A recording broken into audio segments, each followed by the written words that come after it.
Welcome back to the Rodecast, guys. Hope y'all doing well out there. I'm your host, Rod, as always. And in this video, we're going to be talking about a violent Mexican protester, Adrian Guerrero here, who was arrested by federal police because of the violent actions that he engaged in, including threatening officers and slashing the tires in a federal vehicle. Now, ABC News here, ABC 7, and another Fox outlet are basically trying to launder the crimes of this person and whitewashing it and pretending that he didn't do anything. He was just a random American citizen who was arrested, when that is furthest from the truth. Okay, so I'm forced to make this video because local networks like ABC 7 and Fox 2 keeps lying to demonize ICE and to launder the reputation of these anti-ICE protesters, which is not fair reporting. Local news is supposed to be objective journalism. They're not supposed to be political like some national networks are, like MSNBC, Fox News. We all know they have their bends to the right and the left, but local news has historically been trying at least to do some objective reporting. And I want that to be the case, but they keep failing when it comes to this immigration issue. On most other issues, they actually do objective reporting. But when it comes to this immigration issue, they cannot help but be anti-ICE and anti-federal authorities, because apparently whoever's running these networks is, okay with open borders policy, and it physically hurts them whenever ICE does their job. So they go out of their way to misreport or omit facts that the public needs to know in order to understand the situation and what's going on. Okay, if they were doing their jobs properly and at least being neutral, if not objective, I would not be making my videos. So I will stop making videos and criticizing these networks when they start reporting facts to the public, which is their job as journalists.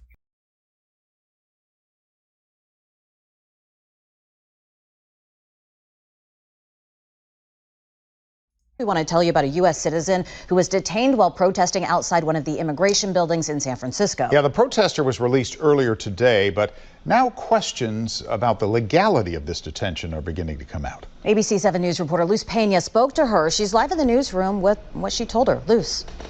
Yes, Amanda, this detention took place outside of San Francisco's 630 Sansom Street's immigration building, where small groups of protesters have been organizing for months, rallying against ICE detentions of undocumented immigrants. After 24 hours in custody, San Francisco resident Angelica Guerrero was released. An emotional moment for her family and community advocates. Without a phone call, without being able to contact a lawyer, anything, they could have shipped me to Louisiana. Nobody would have even known about it. Angelica is a transgender woman. So this guy here is pretending that they were going to ship him to Louisiana. First of all, there is a distinction between an immigration arrest and a criminal arrest. Okay, this person committed a crime, and that's why ICE detained them. Now they've been officially charged with federal crimes. That's up to the DOJ. So there was some time that was taken to look at the case and to file charges. That's why he was detained, because of the criminal actions he committed, not because of the fact that he was an illegal. This person is supposedly a citizen. Okay, then that means that immigration wasn't going to deport you, okay, because they can't deport citizens. So what they arrested you for are the crimes that ABC 7 will not tell you, but I will explain to you here in a second. They could have shipped me to Louisiana. Nobody would have even known about it. Angelica is a transgender woman. She described confusion among federal agents after her arrest. She was transferred to multiple facilities around the Bay. They took you from 630 Sansom to Santa Rita. And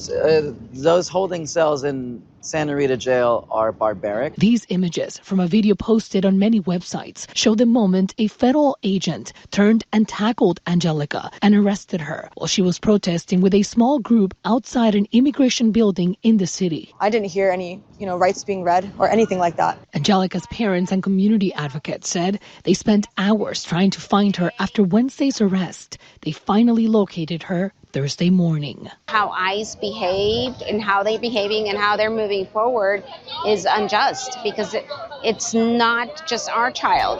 There's many other people that are being impacted by this. Angelica said Yes, illegal aliens are being dragged away as they should, and your child is a violent savage, and they were arrested because they threatened police officers with violence and slashed a tire on an ICE vehicle, which I'll show you in a second. Okay, you will notice that it's almost the end of this report, and they have not mentioned a single thing about why this person was arrested because they want to launder the reputation of the anti-ICE rioters, which is what they were doing when they were arrested. When you do peaceful demonstrations, that's a protest. When you do violence on federal property, now it becomes a riot. So this person was a rioter. And People that are being impacted by this. Angelica said she was charged on Thursday with misdemeanors for interfering with federal agents and destruction of property. The senior counsel at the Partnership for Civil Justice Fund said federal agents violated multiple laws. It's a First Amendment right to protest, and the sidewalk is a public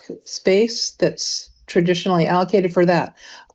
There is also a Fourth Amendment right that protects you from unreasonable searches, seizures, and violence by the police. Not getting access. Yeah, so the First Amendment does not protect you from doing violence against federal agents. That's what Lederman won't tell you. Okay, the First Amendment protects peaceful protesting. If you threaten federal officers, you are going to get arrested. And that's what happened here. There were no constitutional violations, but there was a violent thug on the street who got arrested. That's what you're watching right now. Of course, dressed in Hamas terrorist garb and wearing that terrorist headscarf from the Middle East, as always, as you would expect from any progressive lunatic at this point. To make phone calls was also a violation. With a federal arrest, you do have a right to make 3 phone calls. They're limiting my freedom of speech the same way that they want to limit all of our freedoms of speech. Yeah, ICE has not limited any of my speech. I don't know what you're talking about, bro. We contacted ICE and have not received a response. Angelica. Yeah, no. I seriously doubt that they did because ICE put out a report. Okay, so that was ABC 7. That's what I was just showing you guys. This is their written report, and it's basically exactly what she just said. She mentions that there were charges, but doesn't explain exactly why the person was arrested. Okay, no explanation of the real reason they were arrested. And then this is Fox 2, who also wrote an article with no details on why they were actually arrested, but trying to launder the reputation of the violent thug here, Adrian Guerrero. Okay, now here is the explanation from DHS, who put this out on August 22nd. This video was put out on August 23rd, 2 days ago. And so I think it was pretty clear that the story was out, and people online who were paying attention to this story already knew the details like 2 days ago. And their comment section here is filled with them correcting the errors and the misreporting with ABC 7. So this is what actually happened. The Department of Homeland Security today released the following statement regarding a group of 15 to 20 violent rioters in San Francisco, California, assaulted, grabbed, punched, and pepper sprayed U.S. Immigration Customs law enforcement. On August 20th, ICE agents were conducting targeted immigration enforcement at 100 Montgomery Street. As law enforcement attempted to carry out its sworn duties, anti-ICE rioters surrounded and assaulted 4 federal agents outside the building. The agents sustained injuries from pepper spray deployed by rioters and a jammed finger. One individual, Adrian Guerrero, a U.S. citizen, was charged with assaults and destruction of property. According to court filings, Guerrero slashed the tire of a government vehicle and threatened to stab a law enforcement officer. So that's the fat ass over here with man boobs, which does not make you a woman, by the way, wearing his terrorist garb and slashing that tire of the ICE vehicle. So ICE will be giving this evidence and has given this evidence to the federal prosecutors. That's why they filed charges. And many of the other people that were there will most likely, the ones who engaged in violence, will also be hit with federal charges. It's still early days. Okay, it takes a while for them to do these investigations and get all the facts in a row before they file charges, because they want to make sure that they can survive in court and get a proper indictment and go to trial and get a conviction. If they're not confident of that, they're not going to file charges. While standing next to one of the officers, he said the following: "I'm going to F you up. I'm going to go after your family, and I'm going to stab you." So that is a direct threat. And most likely that's on the body cam footage. Okay, so that audio will be used if there is a trial. At the time of his arrest, Guerrero was in possession of a black knife, patterned headscarf, and orange-tinged goggles visible in the attack. And this is the garb that was attained from the search, and that's what they were talking about, illegal search. It's not illegal. After you just committed a crime, the police do have a right to search you, okay, if they have probable cause. So your Fourth Amendment rights do not apply after you've committed a crime against a police officer. So yeah, those are the actual details, like a picture of the knife and the garb. These are things that you might want to include in your report. And ABC7 did none of that. Okay, they told the story from exactly what one side was saying and presented no details from the other side.